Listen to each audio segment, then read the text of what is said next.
When the students reached Liupu, nearly a mile away from Tiananmen, army tanks suddenly charged worker units and killed 5 of them. While trying to save his classmates, the student was crushed by a tank and lost both legs.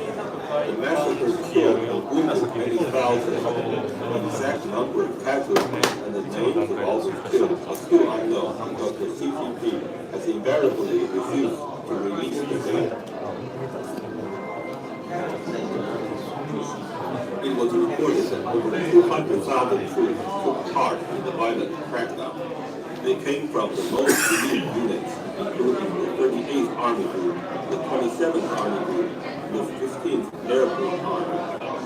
Armed with tanks and machine guns, these troops fired at the peaceful demonstrators without mercy.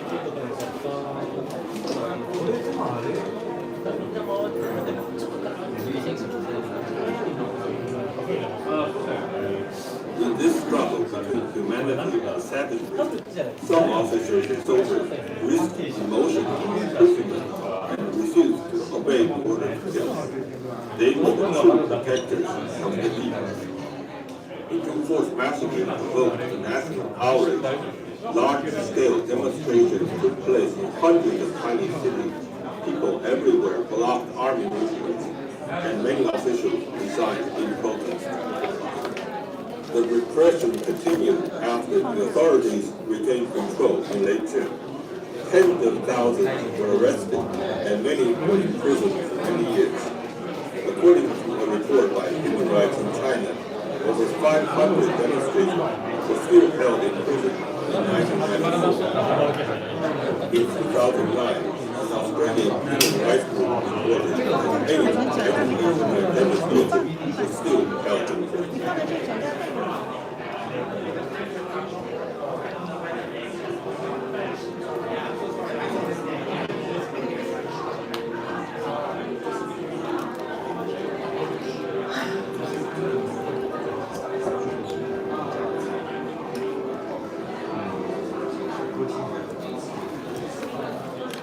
The June 4th massacre shocked the world. The U.S. government announced economic sanctions and humanitarian aid for the Chinese. On June 6th, the European community condemned the repression. The British Prime Minister announced sanctions. The British Prime Minister announced a freeze on exchanges. The German President announced the termination of high-level meetings. The Australian Prime Minister shed tears for the lives lost. The Canadian Foreign Minister urged Beijing to end the killings, and the Japanese Prime Minister announced a long freeze. The Chinese all around the world came together to condemn the massacre and hold vigils for the victims. The people of Taiwan, which had long been in a state of war with the mainland, rallied around the island for the loss of the mainlanders. The tragic end of the 1989 democracy movement directly contributed to the spectacular collapse of the Soviet Communist camp. Starting on May 12th, the people of Hong Kong held large-scale events every day in solidarity with the students and people of Beijing. The Hong Kong Alliance, in support of patriotic democratic movements of China and the Democratic Party, were established in this period. These two organizations continued their pro-democracy activities for many years. Hong Kong also made heroic efforts to rescue long-time pro-democracy activists from China.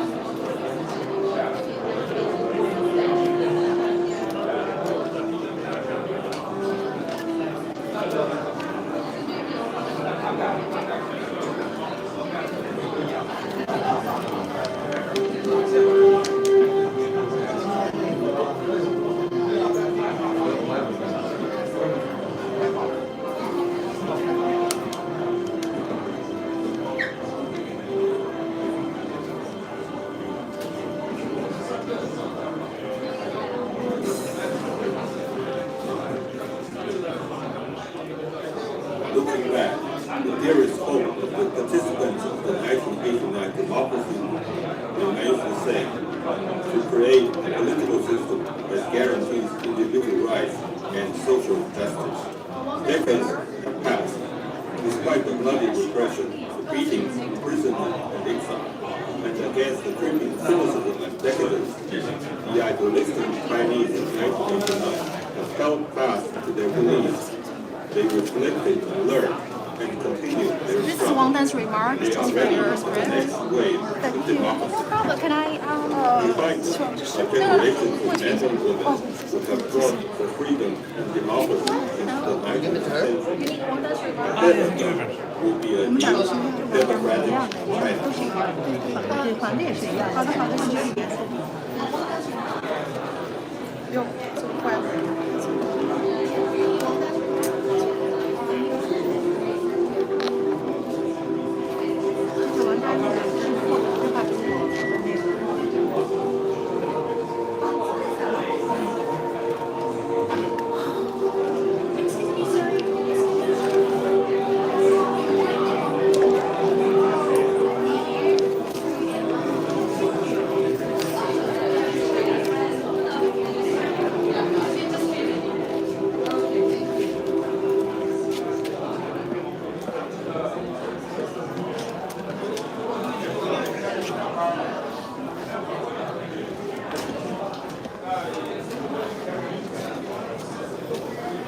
你别搞了，我这架子你给我推。哎呦，你别，你一动，我这个架子在晃，我这直播呢，我都没有放。当然了，我还没有，我没有，别动，你放在那别动就好了。你放在那别动，对呀，你别动就好了。我没，你应该放那个凳子底下，或者放在前边，因为我这个架子没法转，太重了，你拿走吧。哎，对，哎，我天哪，他这个，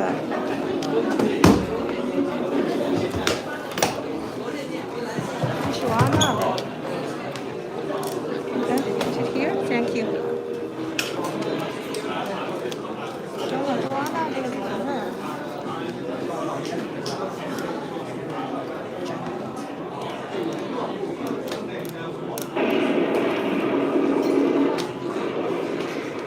1989年6月4日凌晨，到电波华特震惊世界。这里是北京国际广播电台，请记住1989年6月3日这一天，在中国的北京发生了这么带领惊人的悲剧，成千上万的居民，其中大多数是无辜的市民，被强行入城的全副武装的士兵杀害。士兵驾驶着坦克战车，用机关枪向无数试图阻拦战车的士兵和学生扫射。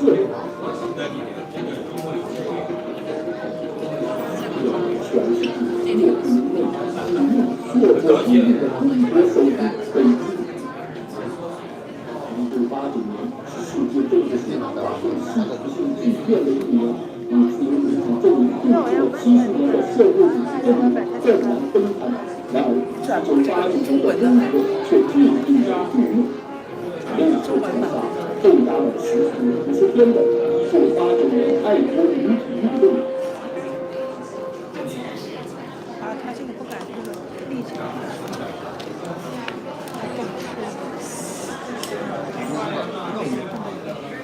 帮我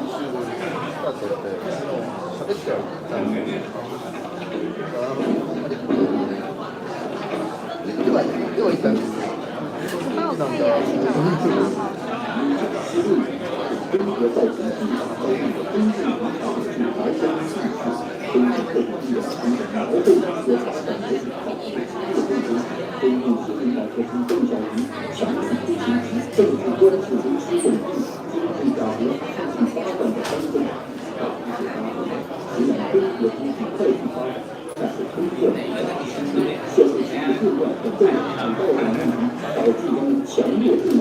啊，你，你在搞直播是吧？这个是你的吗？他在正在直播，这个不要动。希望你，你希望啊。记者刚才提的。你是明天没地方放的，我帮你放着，帮你放着。我想把它设好。把它设好。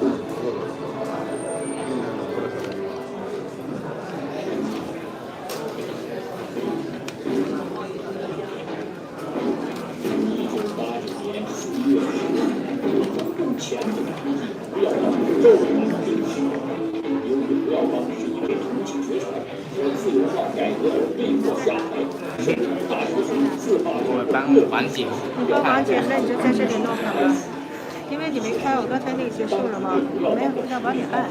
要求并要求进行政治制度改革。我不是年底来参加这个活动。在现地方的暴力现象，吸引更多的学生加入学潮。4月22日，中共中央对不要帮举办追悼会，让大学生于4月21日晚从首都一校园步行到天安门广场，守候日夜。于4月22日在人民大会堂外举办悼念仪式。4月23日。学潮领袖名单将为北大、清华、人大、北师大、政法大学等高校学生向在圆明园成立北京市高校学生自治联合会。4月25日，习近平联系的中共保守派领导人曾向邓小平汇报曲解大学生悼念不要帮的口吻。邓小平名片我帮你先放着，等一下你给你自己的哪个地方放着？不仅没有下次反而促使学潮增长。还有一张，我知道。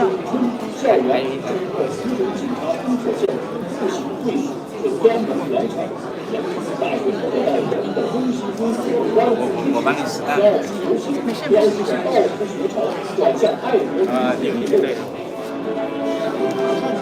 对，我连那个都买可以的，可以往下调一点。也差不多。国务院发言人员、国家教育副主任何东天和北京市委秘书长袁立等与学生对话，试图平息学生怒火。剪辑后播出的时段出现了对话，气愤的学生不仅抗议假对话，而且抗议官方提出的学生代表的做法。5月3日，北高联重建对话堂，推出中国政法大学向小智为对话校长，争取当平等和公开直播的对话。5月4日，10万学生再次游行抗议，要求直选对话代表公平对话和直播对话。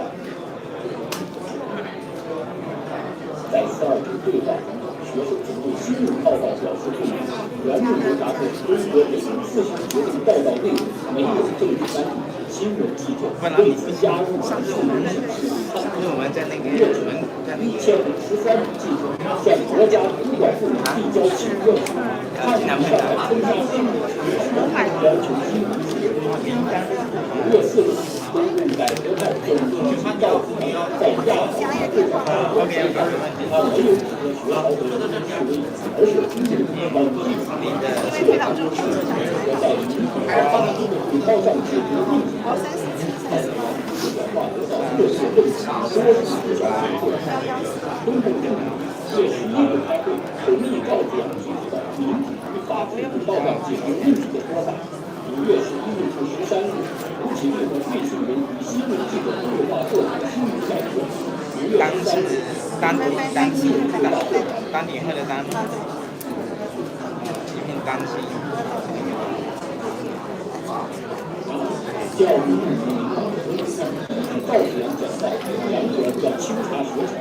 5月13日，担心政府秋后断档，300多大学生誓师奔赴天安门广场，绝食争取民主和自由，而领被尊称为学生广场的土地，是中华民族4年来进攻了全社会人士，人们以各种方式帮助学生顺利结束大学。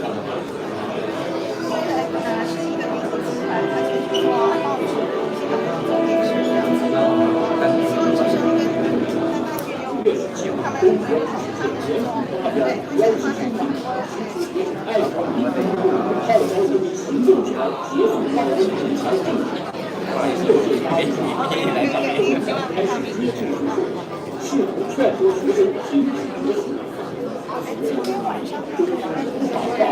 中共资深领导人邓小平在下午讲话中对学者的领袖。大家如果聽唔到，留言俾我啊！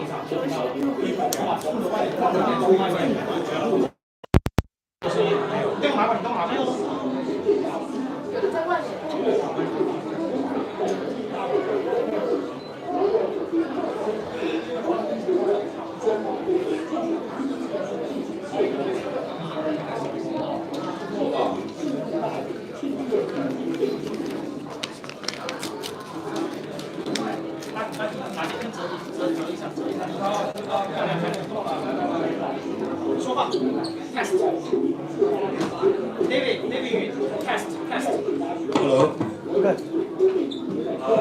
All the speakers of today's opening, please come over and sit in the reserved area. 这个要关掉，这个要关掉。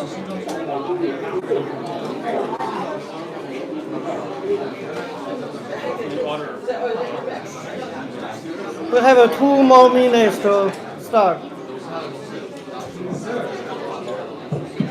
各位发言者，请到前台就坐。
各位贵宾请就坐。在这个正式开始之前呢，有一句话想提醒，就是我们今天呢有很多为大家义务服务的朋友，那么他们都穿着一件这个6四纪念馆的T-shirt， 这些朋友呢不希望曝光，所以希望大家在照相录像的时候呢避开他们的镜头。Before we get started, first, please all the speakers come forward, and also I want to remind people that we have a lot of young volunteers here to help us. They all wear the Zhongguo Memorial Museum T-shirt. When you take pictures or take video, please avoid their images. Thank you. Okay.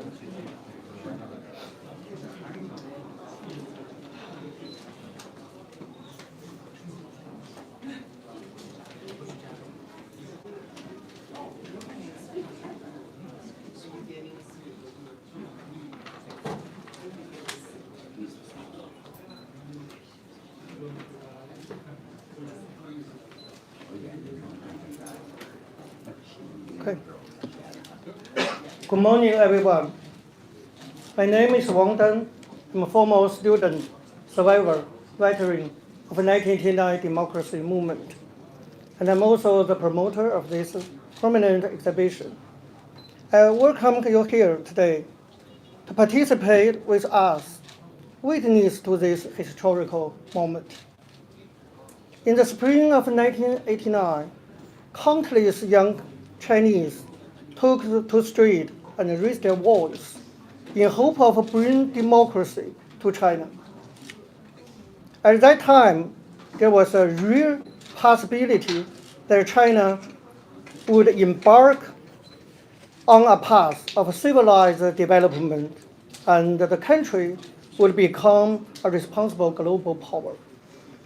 However, the gunshot heard on June 4th shattered the dream of Chinese people.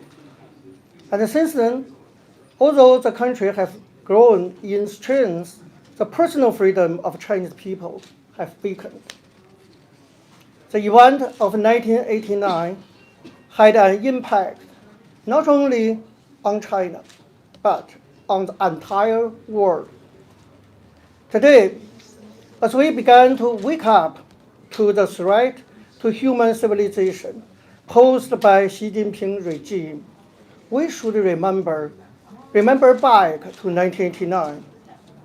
That stirring democracy movement and the brutal suppression that followed represent the true origins of the current global crisis.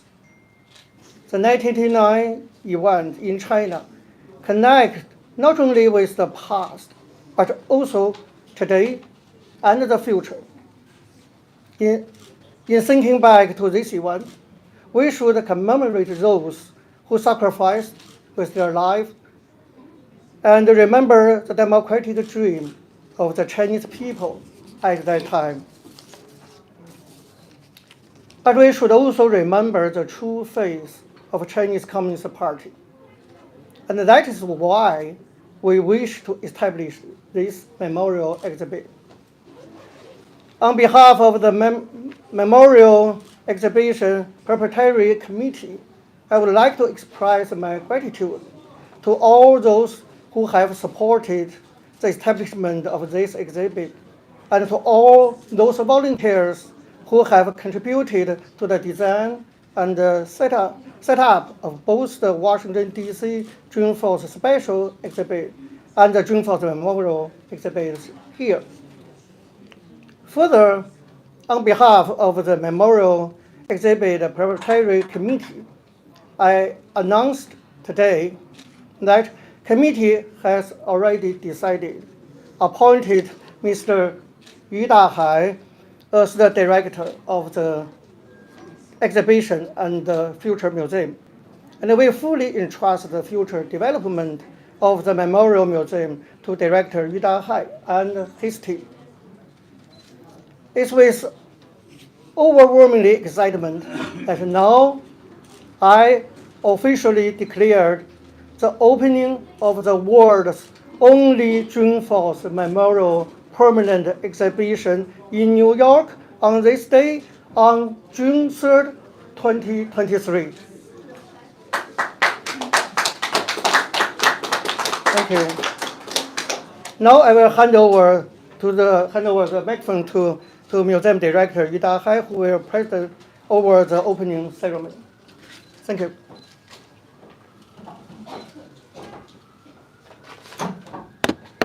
Thank you very much, Wang Dan, for your kind words. Good morning, everyone, and welcome to the opening of the June 4th Memorial exhibit here in New York. I want to make clear before I say anything else that Wang Dan is the founder and board chairman of the June 4th Memorial Association. He is the one who proposed the founding of a June 4th Museum in New York back in 2021. 各位朋友、各位来宾，欢迎大家来参加六四纪念馆的开幕仪式。下面呢，我先自己讲几句话，然后就请贵宾发言。首先呢，想就3件事向各位表示抱歉。第一，因为今天有很多不懂中文的记者和来宾，所以呢，下边我就用英文讲了。大多数的发言者呢也会用英文发言。第二呢，今天很热，但是我们这个空调呢虽然开到最大，因为人很多呀，所以就好像还是有点热吧。大家我们希望这个开幕式不是很长，请大家坚持一下。第三点呢，就是今天来的人，我们想象的多出了很多，尤其是记者就有40-50位。那么我们优先把这个好的位置呢都让给记者了，所以很多朋友呢今天没有合适的座位所以这3件事情呢要向大家表示歉意。So all right, I'm switching back to English. Before I introduce our speakers today, I just want to say 2 things. First, we need your help. Many of us worked very hard on this exhibit for over a year, and we all work as unpaid volunteers. We don't mind not being paid, but we feel the work itself is a sufficient reward. Still, to keep the project going, we will need a paid staff very soon. So anyone who's interested in helping us out, please do so, and do so urgently. You can be assured that your support will be used effectively and for a noble cause. And you can find a lot of information on our finances at our website, which is 64ma.org. The second thing I want to say is about what we are. As you must have noticed, we call what you see here today as an exhibit, not a museum. This is because we have not satisfied all the requirements for operating a museum in the state of New York. We're getting there, but as of now, we are not a full-fledged museum. In another sense, though, this space is much more than a museum, any museum. We'd like to think of this as a space where we can mourn the young lives cut short by the tank and machine guns back in 1989. We also would like to think this place as a symbol of defiance, as a beacon of hope, and as an embodiment of a dream, the dream of a free and a democratic China in our lifetime. Thank you.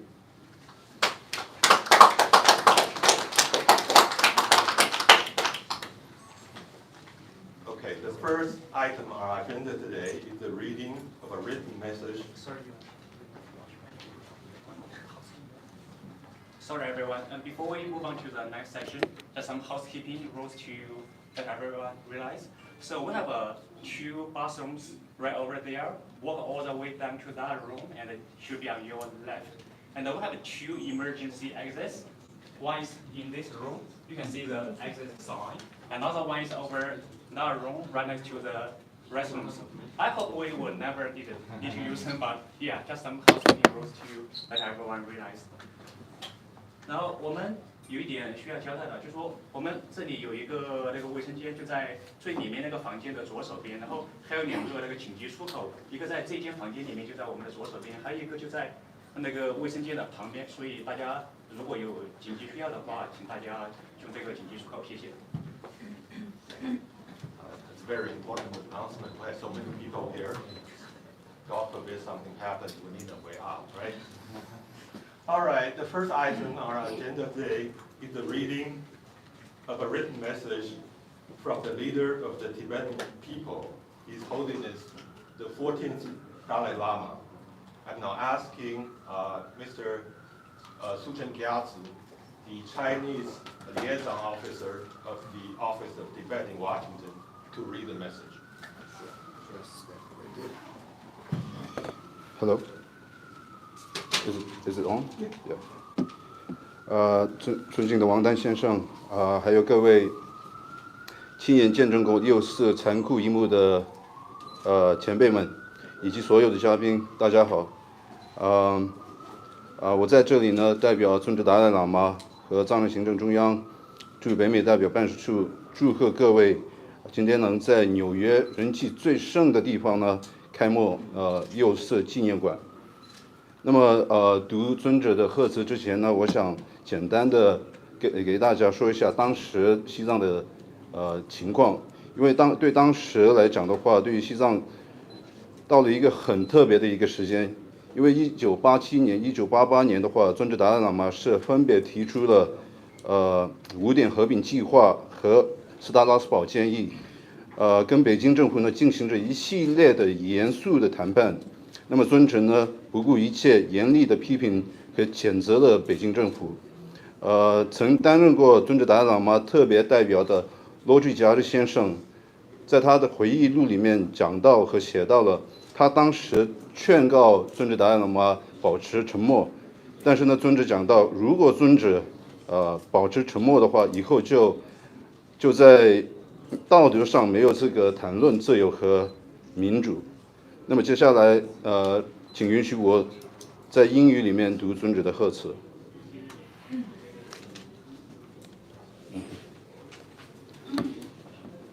In 1989, the Chinese people held peaceful demonstration to express their desire for freedom and democracy. Unfortunately, that popular movement was eventually brutally crushed. However, the courage and determination of the demonstrators served not only to inspire the international community, but also showed the Chinese people that the truly great China should be open.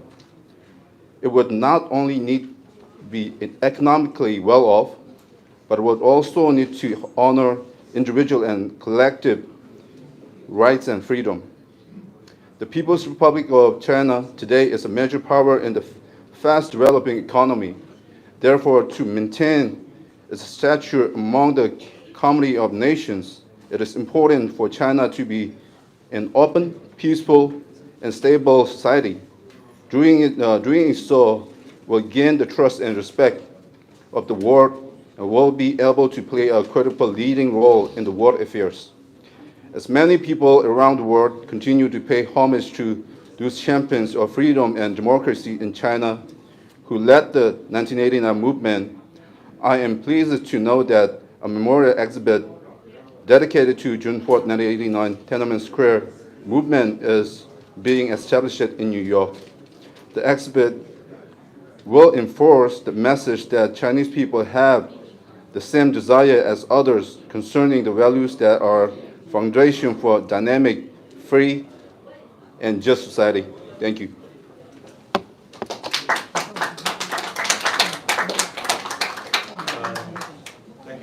Thank you very much. Our first in-person speaker today is Mr. Wei Jingsheng. Mr. Wei is the chairman of the Overseas Chinese Democracy Coalition. Ms. Fang Sijing will translate for Mr. Wei.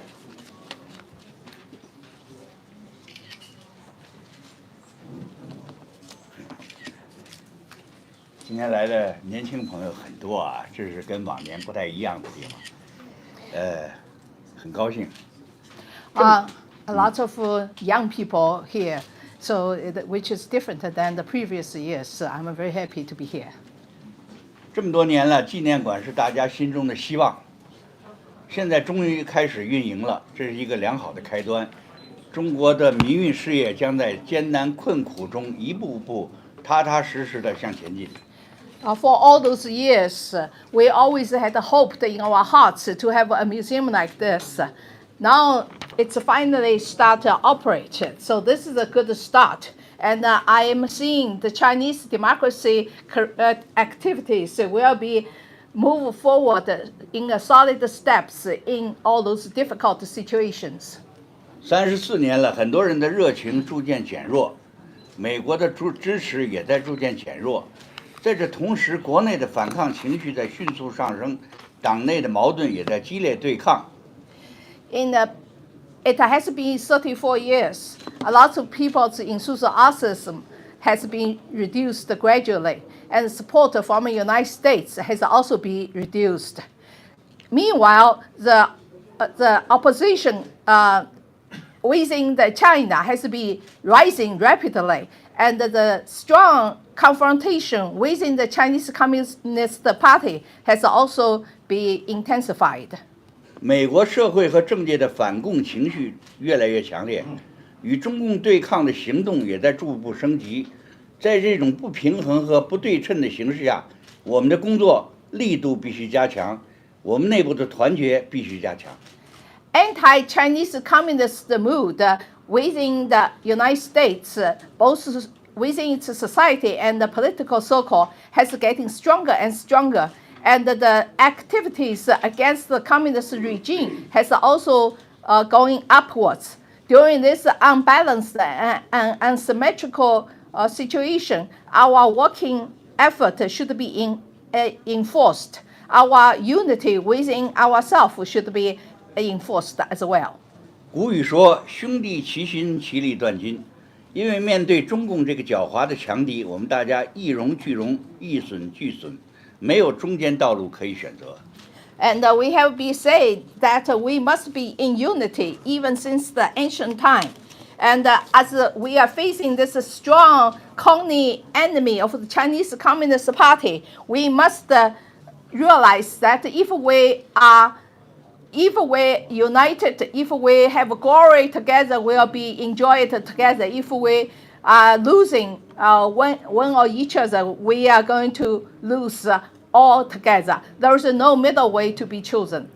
这些年，由于形势低迷，也由于生活所迫，许多人走上了两面吃的道路，在中共和反共立场之间玩起了左右逢源，其结果就是被共特玩弄于股掌之间，逐渐成为民运的叛徒。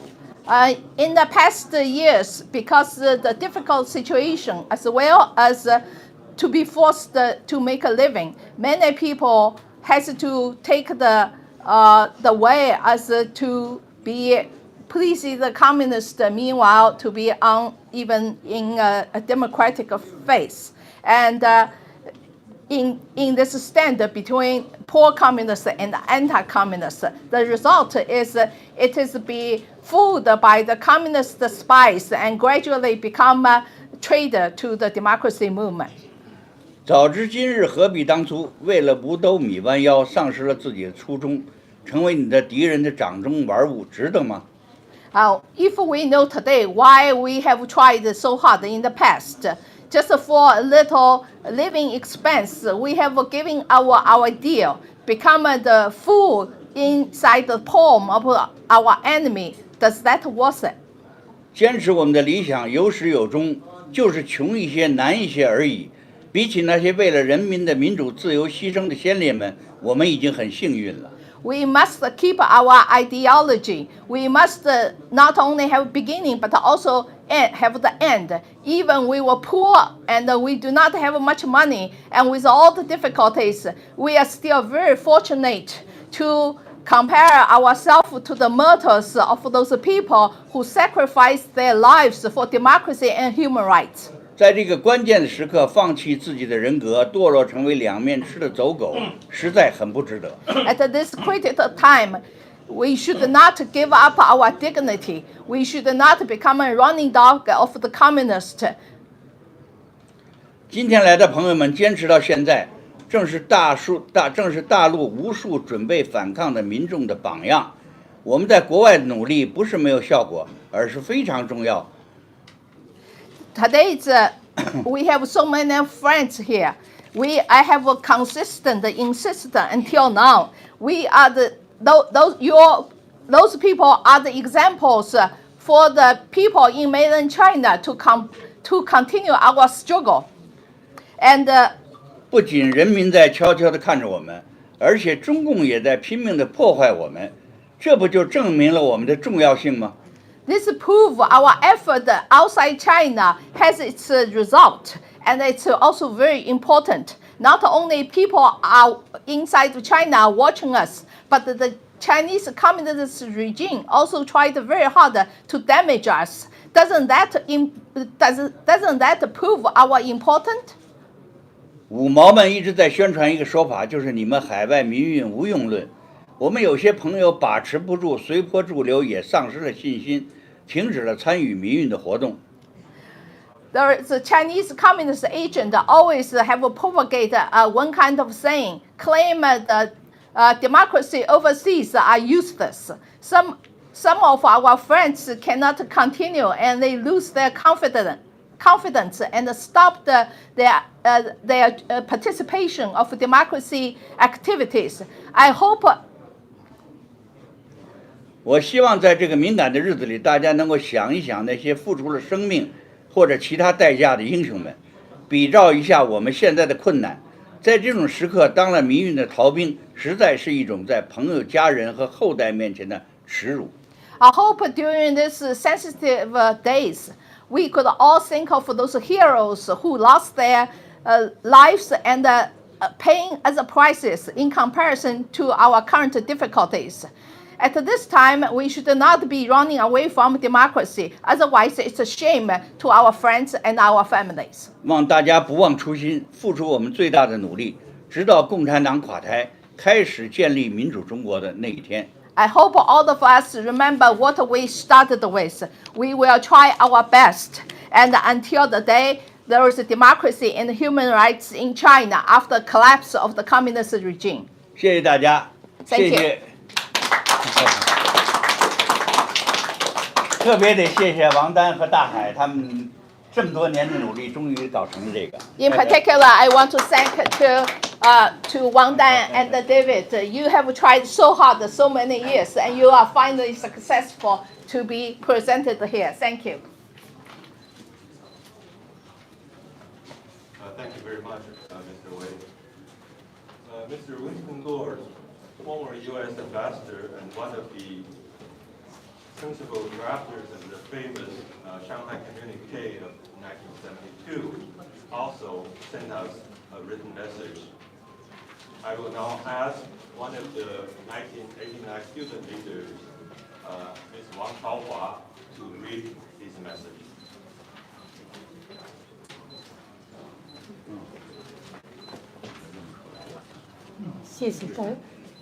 谢谢于大海，谢谢王丹。Does it work? Thanks to David, thanks to Wang Dan. I was asked to read these two paragraphs as a message to the gathering from Ambassador Lord in his email to Wang Dan. The massive nationwide peaceful protests in the spring of 1989 and the massacre that ensued were among the seminal global events in the past half-century. They were the harbingers of global advances for democracy and freedom, including the collapse of the Soviet Empire. We firmly believe that, despite the current grim landscape, one day the heroism of the Chinese people and the leaders like yourself will be held in China itself. The revision of the official verdict on the Tiananmen demonstrations will be a watershed for the emergence of a democratic China. That is why we are deeply gratified that, thanks to devoted efforts by you and your colleagues, a new June 4th Memorial Museum will be established in New York. It is a telling response to the sad reality that the Chinese Communist Party has snuffed out the museum. Indeed, all remembrances of massacre in Hong Kong, just as it has totally distorted the overall historical record of the past 75 years. It is crucial that the world recalls and the succeeding Chinese generations discover the heroism and the historical significance of the spring of 1989 in China. Thank you.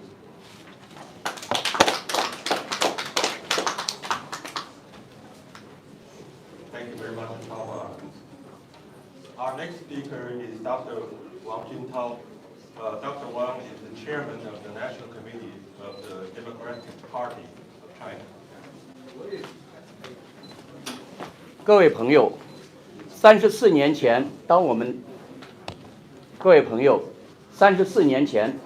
离开天安门广场的时候，我们对着世界，对着中国，对着我们死难的同胞，也对着暴政发誓，我们一定要把天安门广场夺回来。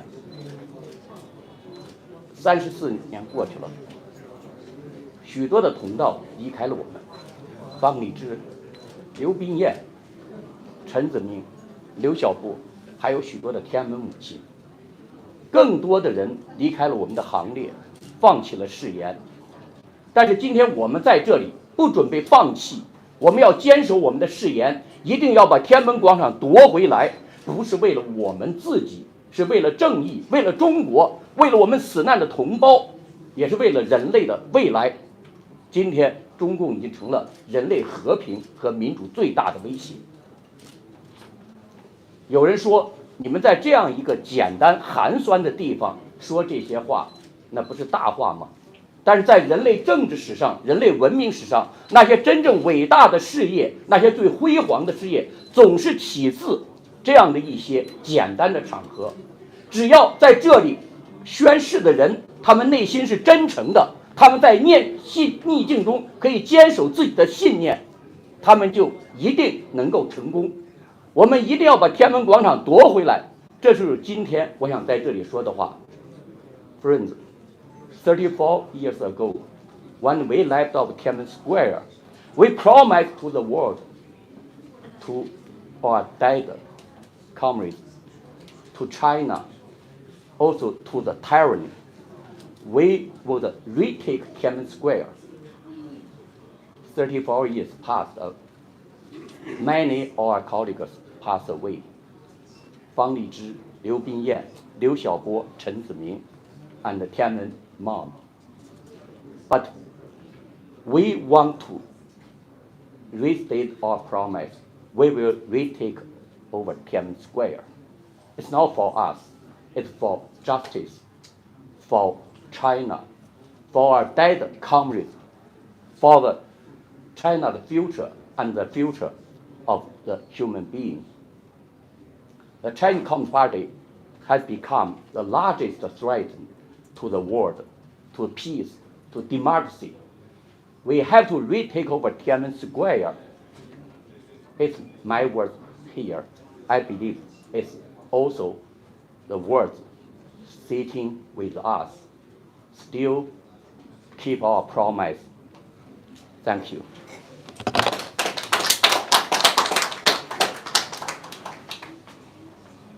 Thank you very much, Juntao. Our next speaker is Professor Perry Ling. Professor Ling is an eminent China scholar and Chancellorial Chair for teaching across disciplines at the University of California, Riverside. Professor Ling. Thank you.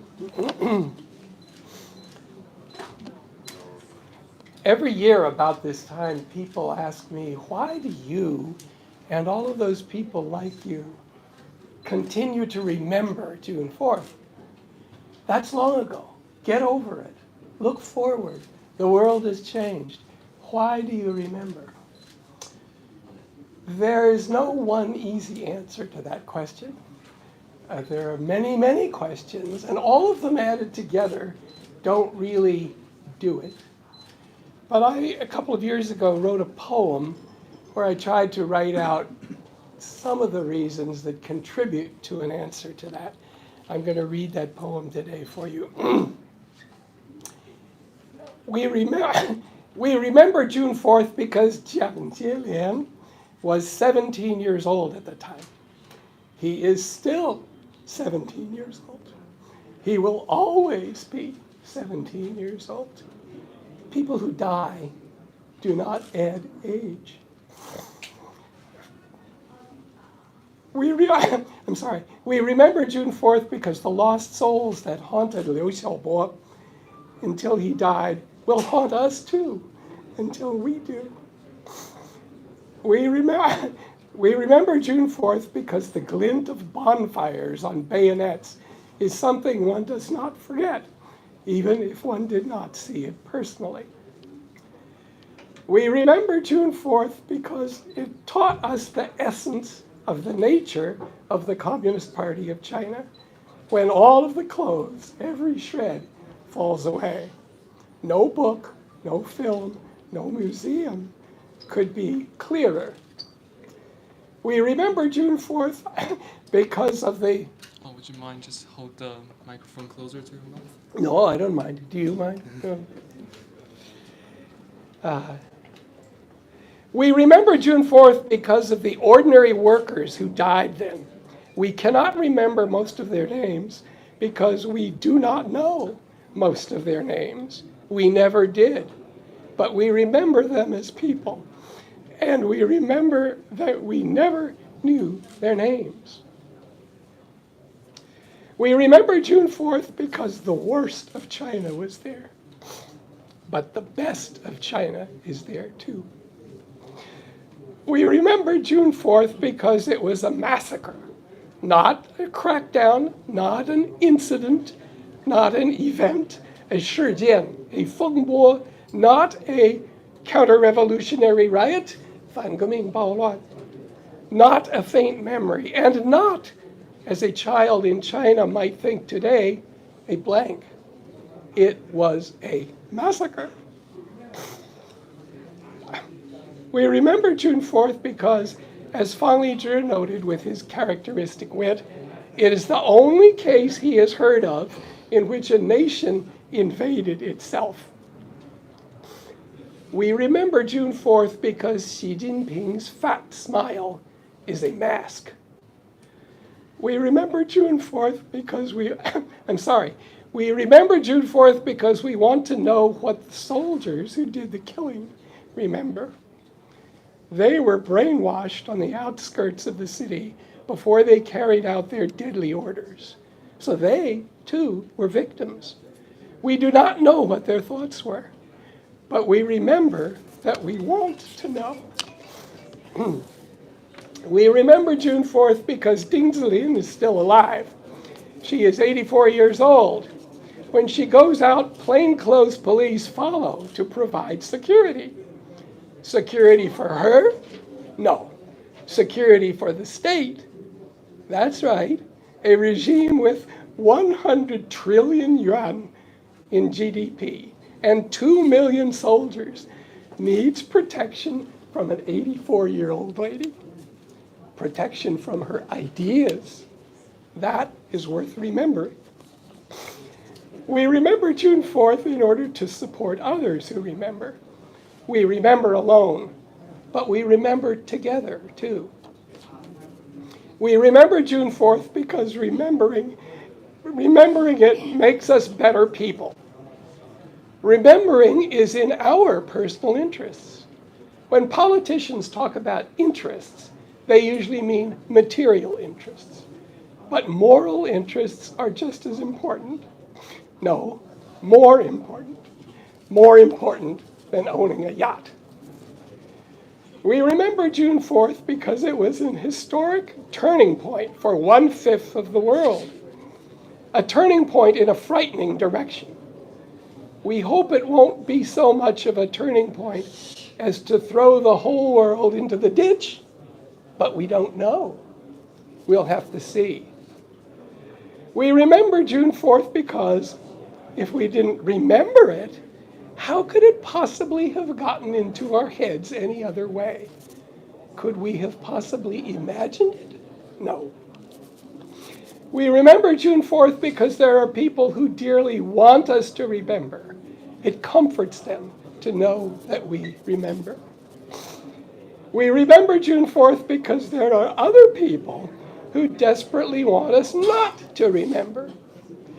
They want us to forget because forgetting helps them to preserve their political power. How foul. We would oppose that power even if remembering massacres were the only way to do it. We remember June 4th in order to remind ourselves of the way the Chinese Communist Party lies to itself and to others. It says the Chinese people have long since made their correct judgment on the 1989 counter-revolutionary riot at Tiananmen Square. But each year, at June 4th, plainclothes police block people from entering the square. Why? If the Chinese people all believe what the government says that they believe, then why not let the masses into the square to denounce the counter-revolutionaries? The presence of the police shows that the regime does not believe its own lies. We remember June 4th because shocks to the human brain last a long time. We would not be able to forget even if we tried. I have copies of it if you like it later in English and in Chinese.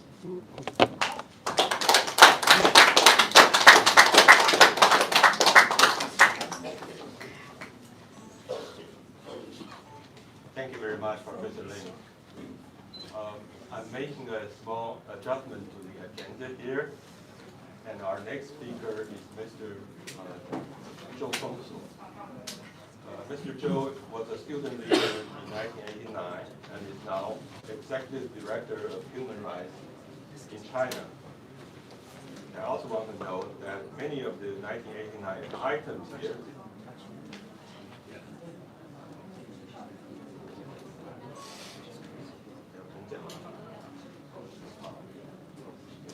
Hello.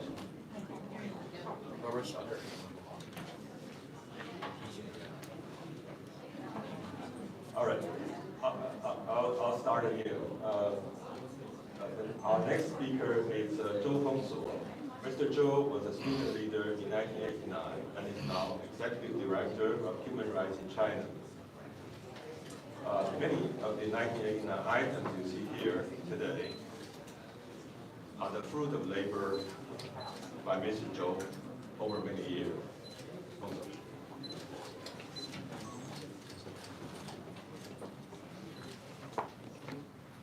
Thank you, everyone, for coming today. We are all here for this great historical moment. We are here because of the 9-year-old boy, Liu Peng, who died on Tiananmen Square 34 years ago, shot and killed. And this is the only place that his life is remembered. Please check out, it's right there. We are here because there's this printer. That's the last thing I saw leaving Tiananmen Square 34 years ago. It was carried away at the moment of life and death. I was told, we need this to fight another day. Today is another day. We are still fighting. That printer was kept by the mother, and when she died, she passed along to her daughter. And it has to be discussed to ship out of China. It is here. This is a special place because of the mother, the father, because anyone who cares about what happened. Not only because it's about the past, because more importantly, it's about the future. It's about a free China that many people, millions of people gathered together. It's about a free China that many are willing to die for. Thank you. So if you want to do more, feel free to contact me. Behind every item, there's personal story, there's commitment, and it is an honor and duty for us to build such a museum eventually. For now, it's still exhibition. For that purpose, we need to raise a lot of money. And today I bring with me a check.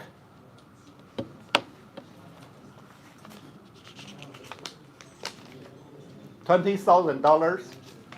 That's enough to cover 2 months of rent.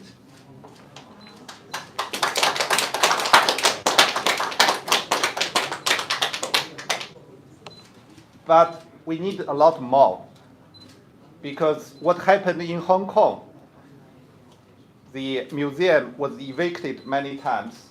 We need to own a place here in Manhattan. For that, we need tens of millions. We will get there if you help, please. Now I want to talk about something else. We don't have young people here, but there's one brave young person in Hong Kong. She was arrested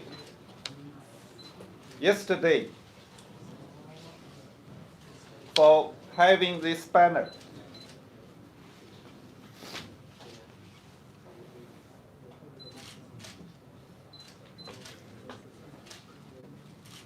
So now she is charged with the intention of inciting subversion in Hong Kong. Her name is Anika Zhang Yuxuan. When she saw the news of the banner being displayed on Times Square and other places, she required one from me, fully aware of the danger she is taking. She actually contacted news media to notify her action. She is now in prison.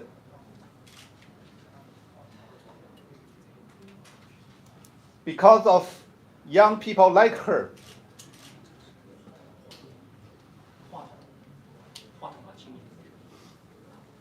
because of young people like her, the hope that ignited 34 years ago still lives. I take full responsibility for displaying this banner. I'm willing to go to Hong Kong to face any charge instead of her. Thank you.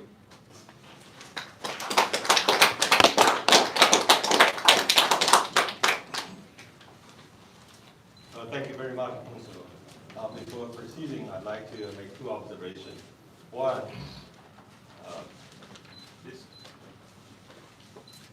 this $20,000 check is in the name of Humanitarian China, a group co-founded by Mr. Zhou. We welcome your donations, and they don't have to be $20,000. Indeed, a $20 check will be welcome as much as this one. The second observation I want to make is Mr. Zhou talked about the items. Because of today's crowd, we have moved some of the display cases out of their normal places in this space.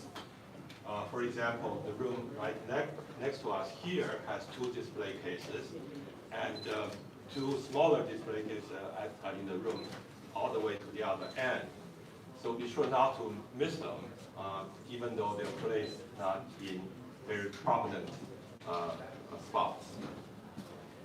All right. Our next speaker is Mr. Xiang Xiaoqi. Mr. Xiang was a student leader in 1989 and is now an attorney.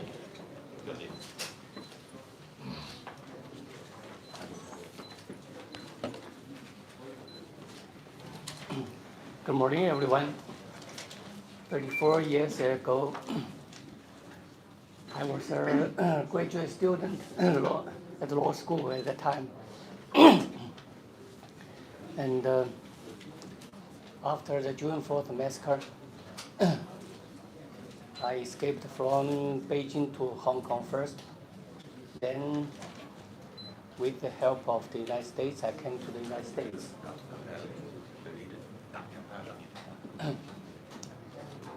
And then I was admitted to Columbia Law School. So 34 years ago, many young students in Beijing, in other cities in China, they lost their lives, they lost their families. So today we are here. We are speaking for them. We are standing here to tell the world, to tell the younger generation that we will never forget the June 4th massacre. We will never forget the democratic movement in China in 1989. We will never forgive the Chinese Communist regime. They killed our students. They killed our brothers and sisters. And we will never stop our fighting for democracy, for freedom in China. We know freedom is not free. No fights, no rights. So we will continue our dream, our fighting for the democracy in China. Today we set up this memorial exhibit for June 4th massacre to memorize those people, those young students, our schoolmates, our classmates. So 34 years passed. Some people left us. Some people do not insist this dream for democracy. I remember Aristotle once said,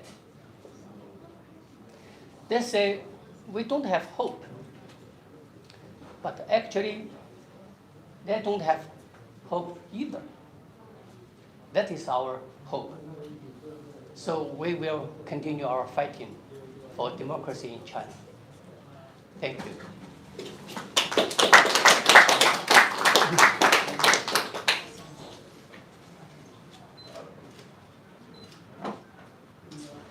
Thank you very much, Xiaoji.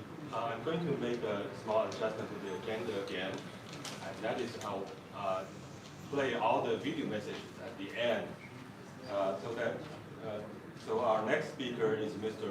Hu Ping. Mr. Hu is the honorary chief editor of Beijing Spring magazine.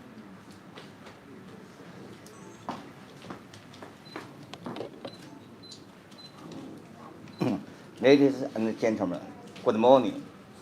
Although 34 years have passed, the CCP continues to dishonor the victim of June 4th and forbid people from holding public memorials for it in China. As a result, today it seems that the world has forgotten the violent image of 34 years ago. Many young Chinese even don't know about what had happened 34 years ago. But we must know it is important remembering June 4th, since it is not only a terrible event in China's history, it is also continues to affect with us today.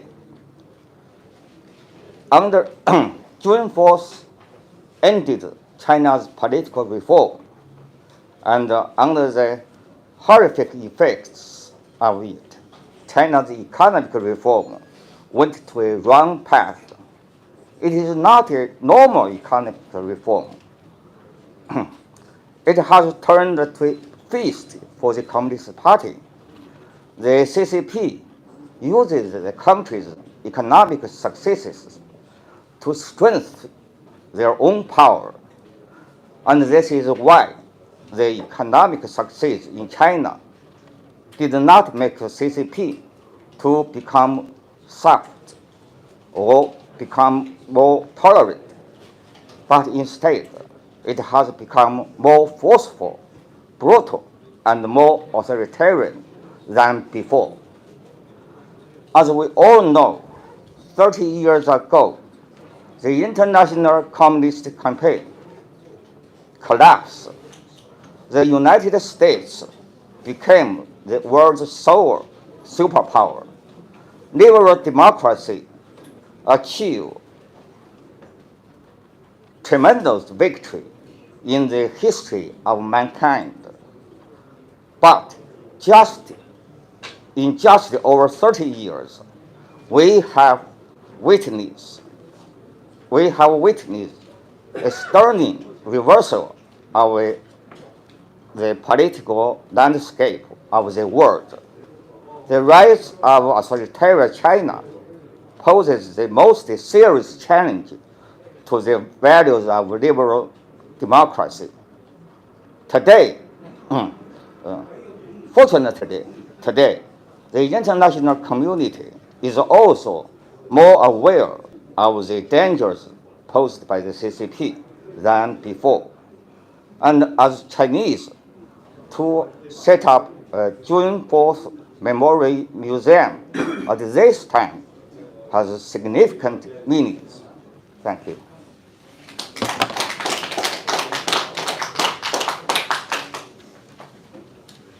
Thank you very much, Wu. Our next speaker is Mr. Piero Talsi, Staff Director of the Congressional Executive Committee on China and representative of Congressman Kristen.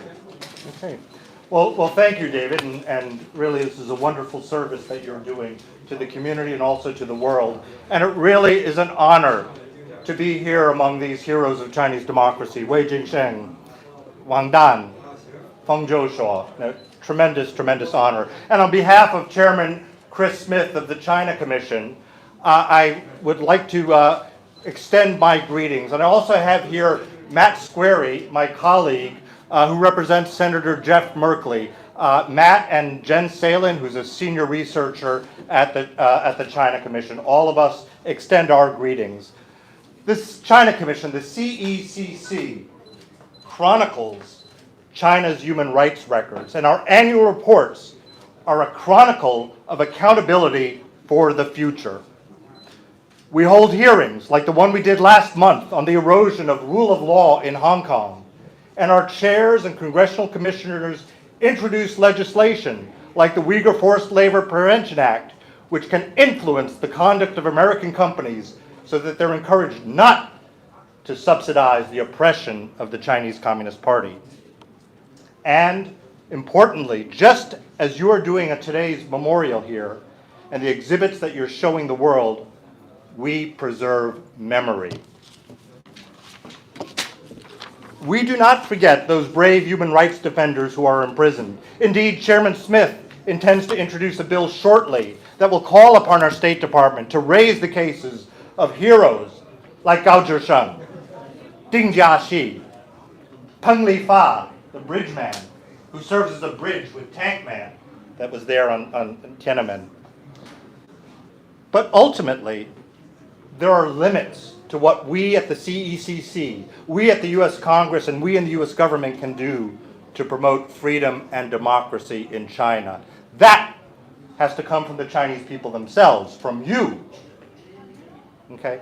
I remember, and I'm sure some of you do too, back in the 1980s and the 1990s, Lee Kuan Yew of Singapore said that the Asian tradition was not capable of sustaining democracy, that it had to be authoritarian. That's a claim that Xi Jinping today also makes. That claim, however, is categorically false. There has always been a democratic, or at least a proto-democratic, lineage in Chinese thought. Mencius, Mengzi, citing an even older source, reminds tyrants that heaven sees with the eyes of the people and hears with the ears of the people.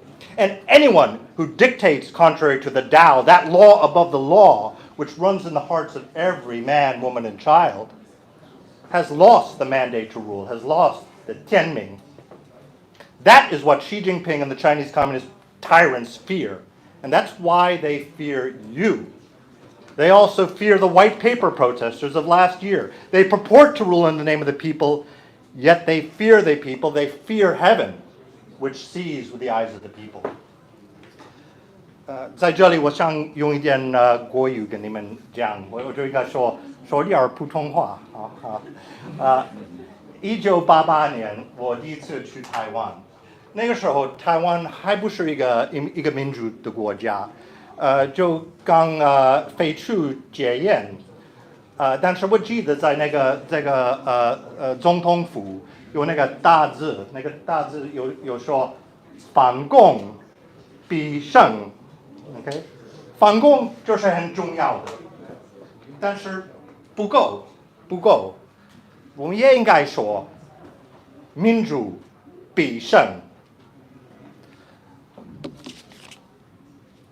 我1989年的时候，我回到美国，我记得我看你们的天安门民主运动的真的。英雄，我的心里，我们大家的心里，都充满了希望。We know what happened afterwards, okay? But it was not a failure, okay? Because what you do, what you Tiananmen heroes, what last year's white paper movement did, what the Democrats on Taiwan do, is expose the lie that China cannot be a democracy. And I just want to close with these words. 反共必胜，民主必胜。谢谢你们。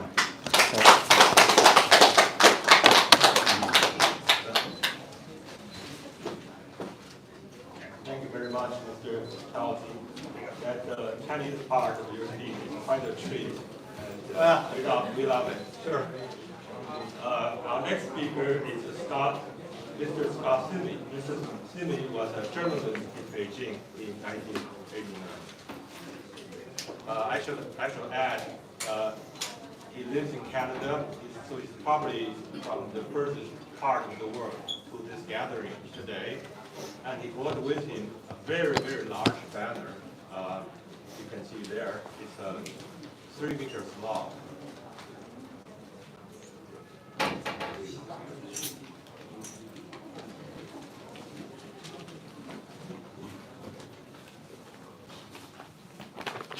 Good morning. 你好，你们好，早晨好。我说的不好，我知道，可是我真高兴来了。I spent my entire career as a journalist, and I've reported from many countries over the years, but I have never witnessed a story as big, as important, and as moving as what I saw in May and June of 1989. First, just a bit of background. In 1986, after graduating from journalism school, I applied for and received a job in Beijing. It was with Zhongyang Dianshitai, China Central Television, helping them start up the new CCTV English service. I decided partway into my first year that I wanted to write a book about China. I was meeting so many incredible people, including people who had suffered during previous political campaigns, people who'd been brutalized during the Cultural Revolution, or had suffered greatly during the 1958 anti-rightist campaign. That was the one where Mao Zedong had proudly proclaimed, "Let 100 flowers bloom, 100 schools of thought contend." In reality, that proclamation was a trap. By encouraging people to speak their free minds, Mao was able to identify and punish dissenters. What struck me about these people was that they had shown great resilience. They had overcome these horrific campaigns and were stronger for it. And so along with my co-author and the help of a CCTV colleague, we interviewed a series of artists, intellectuals, including Feng Lizhi, and other interesting people who had suffered during various campaigns. We wrapped up the last of those interviews late in 1988, and I returned to Canada with plans to write the book. In early 1989, I was working for the CBC at the National Newsroom in Toronto, and then Hu Yaobang died. I watched in disbelief as the marches began, and watched in even greater disbelief as they were allowed to continue. I immediately went and purchased a ticket back to Beijing. And then, for every single day, from the beginning of May until the middle of June, I reported for the CBC and other radio networks around the world.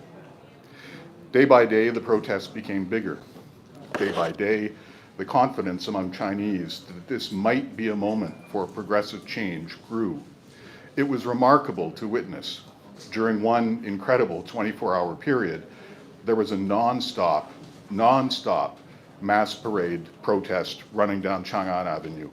There had to be more than 1 million people, perhaps several million, taking part, peacefully, patriotically protesting. There was the goddess of democracy, built in secret and transported in 3 pieces and assembled directly across Chang'an from the portrait of Mao Zedong. And in fact, the art students created and sold some t-shirts to help finance the goddess of democracy. I bought this, I think for 7 yuan, and kept it all these years. I'm donating this to the museum here, along with some other objects. Better that it be seen by people than sit in my basement. Of course, beside that giant portrait of Mao Zedong that hangs outside the Forbidden City were the words Mao had uttered when founding the People's Republic of China in 1949. The Chinese people have stood up. They were doing so again, and the protests were spreading.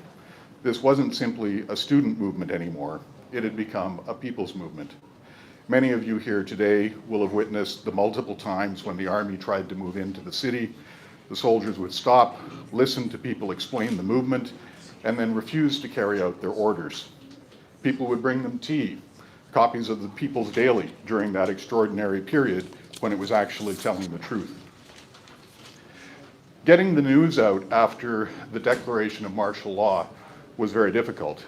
Although I could still use hotel phones to file my radio reports, foreign news outlets were denied access to satellite transmission. That meant we had no way to transmit our stories back to Canada. Remember, there were no smartphones then, and our stories were recorded on bulky videotapes. We came up with a workaround. I would get to the airport and carry a tape with our story on it inside, usually hidden beneath my shirt. And then I'd look for people who were flying to Hong Kong. I'd explain the situation and ask if they would carry it there and then phone a number so someone else could pick it up and transmit it back to North America. People always said yes, taking a risk of their own to help get the truth out. There is much I could say about the night of June 3rd and 4th. I will tell you that the soldiers I saw carried carbon fiber rods that had large metal stars on the tops of them. The sole purpose would have been to pierce flesh and break bones. I will tell you that I witnessed flamethrowers being shot into the trees along Chang'an Avenue because the soldiers believed protesters might be hiding in them. And at about 1:30 in the morning, a column of soldiers had reached Tiananmen Square. They stood shoulder to shoulder with their guns raised. Some of them were firing. People did not believe that the People's Army could be firing on the people they were sworn to protect. They're not real bullets, they shouted, but they were. A transport bicycle carrying a person who'd been shot in the neck rolled past me. They weren't moving. And a few minutes later, I recorded this bit of audio. Hope this works.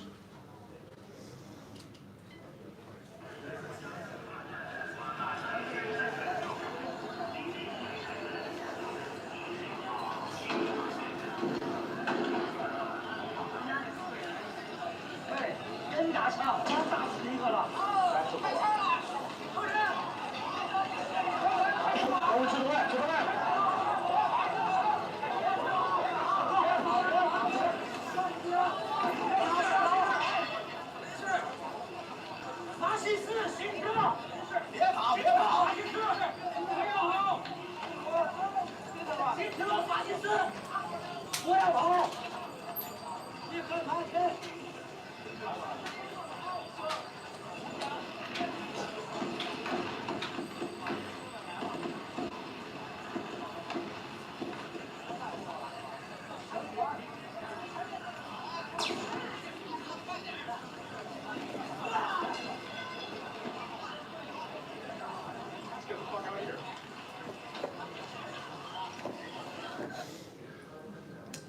That last bullet, when I decided to leave the square, literally landed within a meter of my foot.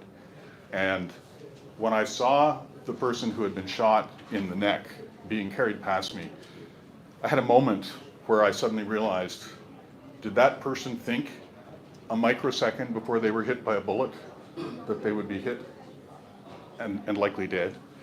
And I realized, no, of course, there's no warning. So at that point, I decided that I had to leave. I will never forget what happened that night. This event, these people must be remembered, which is why this facility is so important. And as the old saying, later adopted by Mao goes, seek truth from facts. We are surrounded in this facility by facts, important facts. And I believe these facts will help others see the truth for years to come. Thank you.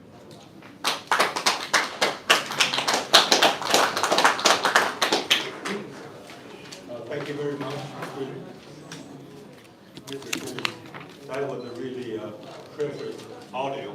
Hopefully we can present that in the museum in some fashion too. And I also want to thank Mr. Simi for donating the t-shirt. That banner you see, Mr. Simi is loaning to us. That we welcome too. So if any of you listening in person or on YouTube, and you have artifacts from 1989, just remember, you're welcome to donate those to us. You're also very welcome to loan those to us. We would appreciate that too. All right, so all we have left are 3 video messages. I'm going to play them now. The first video message is from Ambassador Andrew Brimberg. Ambassador Brimberg is the president of the Victims of Communism Memorial Foundation in Washington.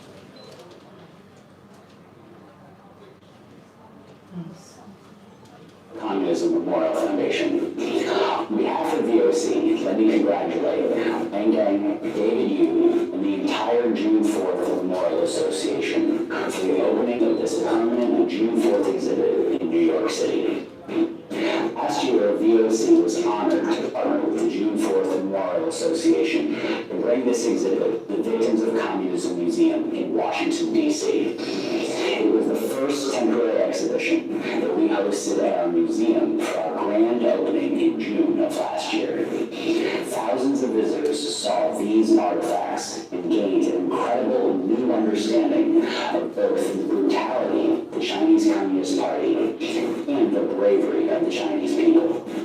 As you will see, this is the most extensive exhibit ever displayed in the United States on the Chinese people's heroic struggle for democracy in 1989. And it is so important that this exhibit have a permanent home in the United States so that Americans can learn about what happened on that fateful day in June of 1989. Tiananmen means gates of the heavenly east. It was on this day, 34 years ago, that those heavenly gates witnessed wholesale slaughter of countless of people, their own government. For the free world, 1989 is remembered as the year of miracles, when the Berlin Wall fell, the Soviet Union began to crumble. But in China, it showed the brutal lengths the CCP was willing to go, slaughtering its own citizens to preserve its own power. What was the crime these brave Chinese citizens committed? Demanding that their government allow them the freedoms we in the free world take for granted each day. A free press, accountability, and genuine representation. We also commemorate those who suffered countless acts of violence no journalists there to report and bring to light these atrocities committed in the name of communism. Today, 34 years later, we are still living in the aftermath of that fateful night. While the Chinese Communist Party will censor any mention of its crimes and continue to oppress its own citizens, we will continue to speak for all the victims and commemorate this appalling tragedy today. It is fitting that today, on the anniversary of the Tiananmen Square massacre, the permanent home for this incredibly important exhibition is opened.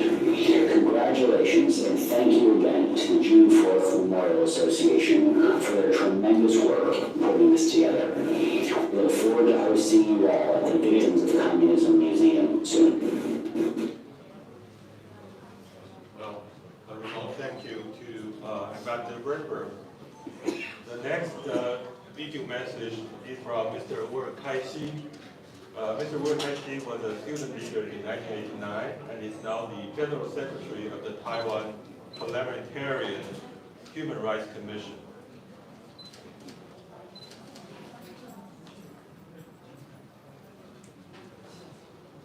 Sorry, lost my way a little. 各位好朋友，在今天这样一个特别的日子啊，让我问候大家。特别感谢我们，尤其是我们一大海，我们很多这个共同促进成立这个6·4纪念馆的好朋友们，让你们感谢你们的努力，让我有这样今天有这样一个机会来跟大家讲几句话。34年是个非常是人一个人生的差不多一半的时间吧，可能那我们的头发胡子现在都已经斑白，却仍然在纪念着这样一个30多年前的这样的一个日子，在纪念这个日子之中，很多逝去的年轻的生命，他们的青春年华在那一天戛然而止。但我们除了要纪念他们，纪念那些早逝去的年轻的生命之外，我们还要纪念他们的梦想，我们还要纪念我们自己的青春年华。更要提醒，这是一个在纪念6·4的时候，提醒我们自己，这是一个未尽的事业，这是一个我们仍然还需努力完成的这样的一个梦想。甚至我觉得到了今天，在2023年的这样的一个时刻，在6·4 34周年的时候，在今天的这样的一个国际形势之下，我们也许应该慎重的反思，慎重的思考的是，我们应该继续我们当初开始的这个事业。也许已经到了战略反攻的时候了。就像乌克兰的战争，我们在眼睁睁看着这个事，它改变了全世界，不光是激发了人们的对于反抗暴政的坚定的决心，同时也让世界意识到了自己长期以来的绥靖政策给人类带来的各种灾难，也这样的一种激发之下呢，这样的一种鼓舞之下呢，世界也在改变，也在形成一个新的格局，一个新的对抗。那么当年我们在北京街头，在天安门的这种勇敢的对抗，本来也曾经激励了世界，但也许在那个时候，这个世界没有做出一个正确的抉择。在今天这样的一个抉择正在形成的时候，我们应该考虑的是，不仅是纪念我们当年的青春，我们还要更加提醒这个世界，这些年轻的逝去的生命，它只不过是一个未尽事业的开始，继续完成下去，是我们仍然活着的人们的使命，也是这个世界的使命。Ladies and gentlemen, it's really nice to see you all here today to commemorate a beautiful day, beautiful dreams being slaughtered, being massacred 34 years ago. We commemorate those dreams. We commemorate those lives who stopped in a beautiful dawn. But also I would like to remind everybody we are commemorating not just the loss of their lives, but also an unfinished business. And I think their life should inspire us to come together, join our forces, and continue and finish the unfinished business. And thank you very much.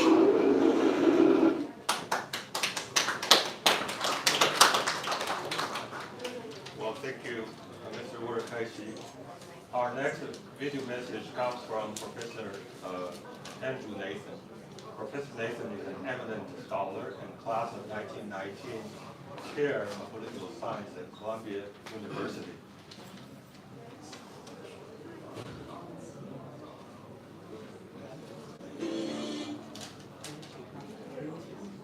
Hello, everybody. I'm sorry I couldn't be with you today, but I gave me permission to send in a short video to congratulate you.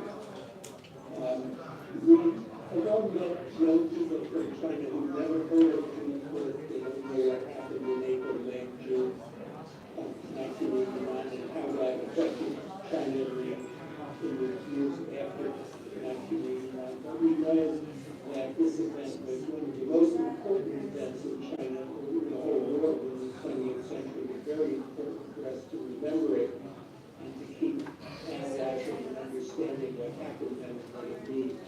So I want to congratulate you, Joe Rosenthal, and others who worked on this exhibition for the hard work that you've done, collecting the materials that are so hard to get and laying them out in such an informative and European-looking way in this exhibition. I've seen photographs of the exhibition. It's very, very impressive. This exhibition is proof that the impulse for democracy does not die in China, even though the regime works very hard to repress it. And I don't mean Western-style democracy like the U.S. Congress and the Supreme Court and things like that, but the most basic desire of Chinese citizens and ordinary Chinese people for the right to think independently, for the right to speak, to write, to protect their property, to choose their own way of life, and in the case of this exhibition, for their right to know things that are very important to the history of their country. Chinese people are not allowed to know what happened, to know the truth. On this subject, as for so many others, for the time being, the work has to be done outside of China, and you guys are doing it. But we believe that by putting on this exhibition, we're holding up the memory of June 4th. We're making knowledge available to Chinese people who come to New York and who may, we hope, visit the exhibition. We hope there will be many visitors from China. And that as things develop in China and things develop here outside of China, that eventually the right to know one's own history is going to be promoted in China. So congratulations to you again for this exhibition, and I wish you the very best and every success going forward with promoting it to everybody who wants to come in and have a look at it. Bye-bye.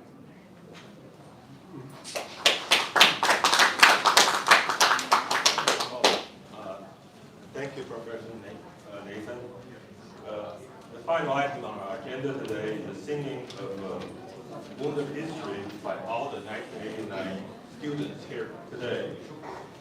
You can find the lyrics, English and Chinese, on the back of the program. If you know the song, you're welcome to join in. Reverend Zhang Li will direct the performance. Please.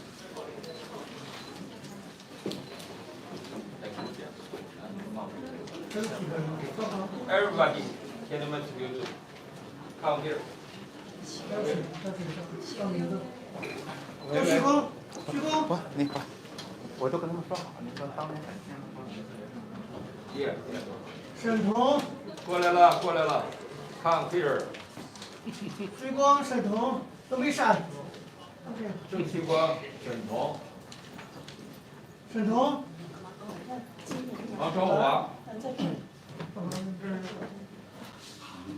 Well, our former student in Tiananmen Square at that time. Li Hengqing. Li Hengqing, come here.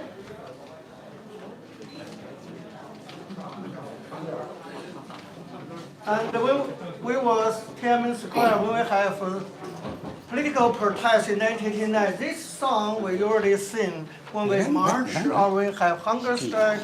So we will today after 34 years. 放这儿，我们俩共同看。你来，你好。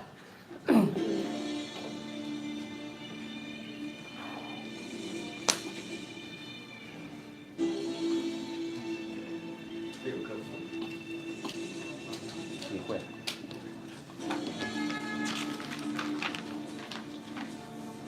哎。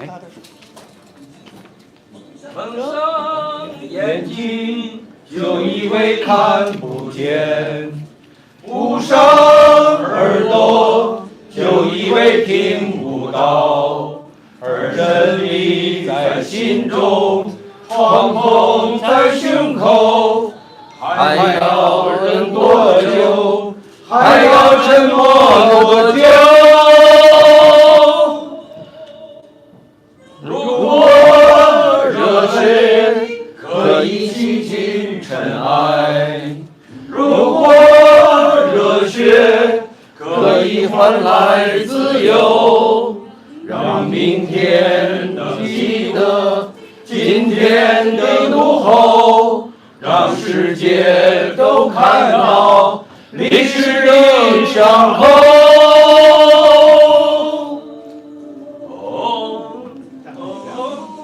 再一遍。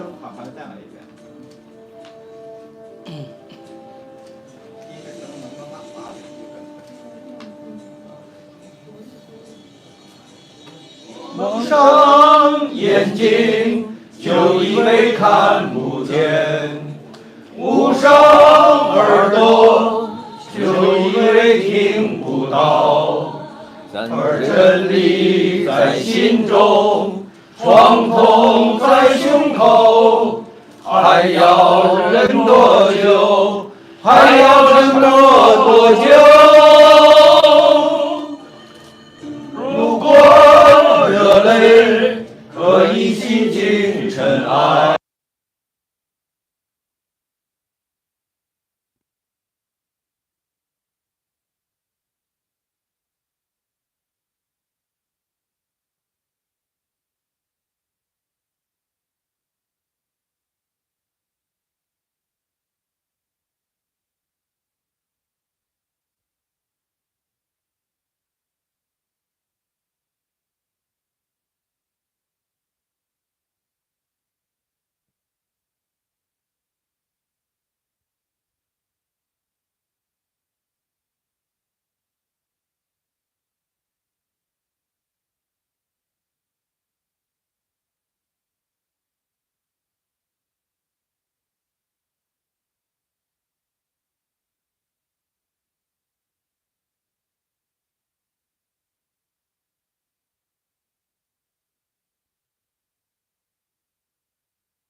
報紙位置好長，多謝大家收睇啊！哇，这玩意儿很重啊！OK， 我